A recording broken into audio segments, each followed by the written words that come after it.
Hey, my name is Scotty, and in this video I'm going to show you how to sketch these three figures with a really loose and easy sketching technique. So I chose these references today because I felt like they gave a nice little story. Maybe they're moving house and they meet someone in the street. So I'm starting off with the left figure. I started at the top and I made my way down, and I'm focusing on the silhouette here.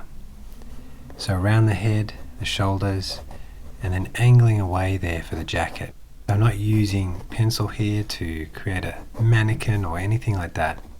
To get that spontaneous line work, if you're just looking at the sketch and you're using a silhouette approach and blocking in main shapes as you build down, it's a really nice way to have a flowing, loose sketch. So as I'm sketching, I might do a mini pause and look up at the reference, get a snapshot in my mind, and then back to the sketch. And then when I've done that general layout, I can go back and do some of the details, like this hand. Now the box, making sure that angle goes up, back at the bottom of the box.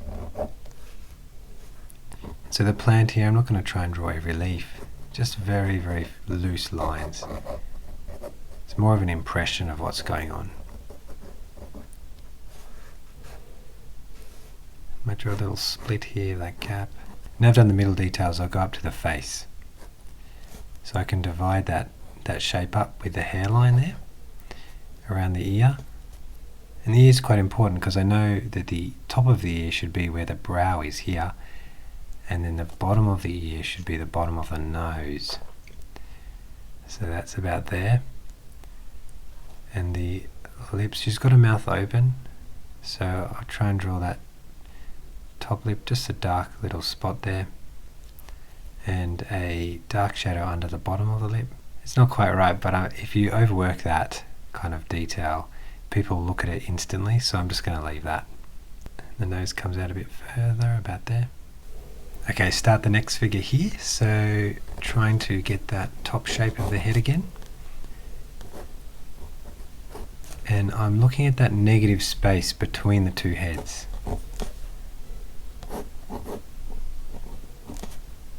So the jacket goes behind the plant. Now I can draw that box. So I just sort of unfinish the box. I just leave it there so I can get onto the other side of the figure. And the arm there, you can check that from the shoulder to the elbows, about 1.5 heads. And then I can go another 1.5 heads from the elbow to the wrist. So it's about 3 heads, that arm length.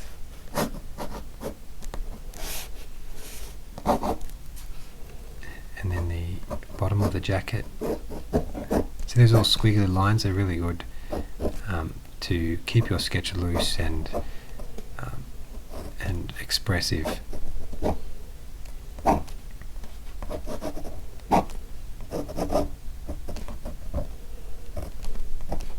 Okay, now the face, I'll put in that hairline at the top. And the shape of the face, I can use that facial hair to give the jawline a bit. And then breaking that face into 3 with my brow line and the nose. So there I've got 3 parts: the forehead, where the eyes go, and then where the mouth goes. So I just put the eyes in a little line, just very simple. Little dot there for the other iris. And he's got his mouth partly open, so we can add some dark areas on either side of the teeth. And a little line there, so I just leave that. It's very difficult to describe how I'm sketching here because you're partly just letting the pen find a few lines, but focusing on that area between the lips, so I'm not drawing the lips.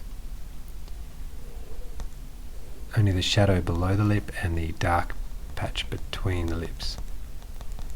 Okay, so now some facial hair around there. Some more hair here just to help that head sit better on the sketch. Okay, so the next reference here, I'm combining these two references because I thought it would be a nice little story. She's walking along slightly in front of the other two and saying hello. Looking over at the size of the other heads, and I can get that same size by the hairline and the chin, comparing those two. Now, but the fun thing here is, I don't have to go exactly around the silhouette perfectly. Sometimes I've said in my other tutorials, like that's the way that I do it, but it's combining all sorts of techniques. And essentially you're an artist, so you don't want to follow a mathematical procedure, you want to follow things the way that you feel as you sketch. So I generally try to have a silhouette approach, and as I'm going, if I need to outline main shapes, that's important to stop. And also use a one-line technique, but I often stop when I have to, so I only do sections of the arm or sections of the jacket with one line, and then I move on to another section. But all these little combination of sketching techniques really help. You can always go from one to the other and have a break from one technique if it's not working. But see here, I didn't go down to the legs and do the whole silhouette. I've done the jacket and the arm, and I finished those off. Whereas in the first figure I went straight down, right down the jacket, past the legs. And there's no real way of knowing, you just have to do it by gut feel. And every sketch depends on the reference, how you're going to approach it. So I'm just measuring the proportions here with the head size and imagining where the crotch is, because I can see that this figure is slightly taller than the other figures, so that means she's walking in front. So I'm going to draw the bicycle with the wheel going slightly in front of those legs of the man holding the box. So I talked about the one-line approach, and I think this is what I'm doing here. I'm not drawing the handbrakes or anything, I'm just looking up and getting a general feel of the angles and the directions. This is the wheel. I'll draw in front of that leg because she is bigger than the other figure.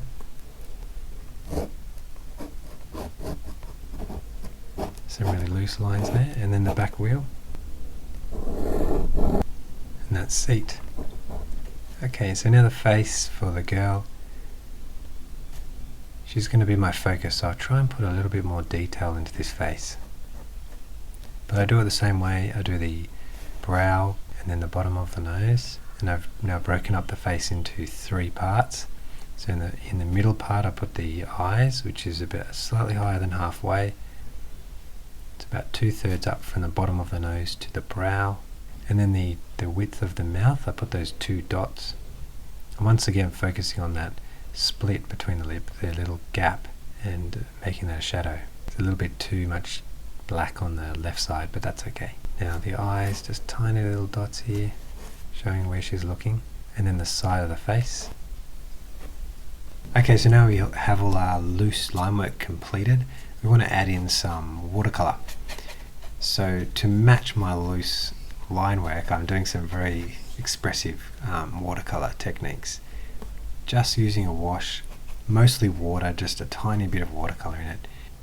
And I'm going to block in some of the shapes, leaving white areas, overlapping slightly the colors.